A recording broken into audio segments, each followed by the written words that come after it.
नमस्कार मिथिलावासी। अखन गाछी आयल छी। बता दी अखन रात के 9 बजे 9 बजे में हैया देखियो एकटा आम हैया भेटल। 9 बजे रात में अखन एलहुँ हैं। एकदम कहल जाइ छै ई गाछी के नाम छै नकटा गाछी।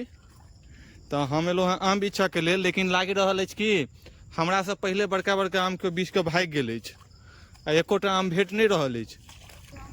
सबटा आम बीछ लेलक है, बुझलियै। मनसुआल एलहुँ लेकिन हाथ मिलल निराशा।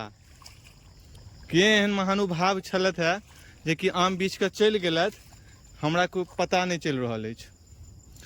देखो तो एतेक थाल में एलहुँ, एतेक बिहाड़ि आंधी तूफान कम छलैया, बहुते आंधी भेलैया आ तहन एकोटा आम भाग नहीं लागल। बुझियो गोटे आधे जे जंगल झाड़ में छै एक दूटा ओ भेटैया आ बाकी सब आम बिछा गेल।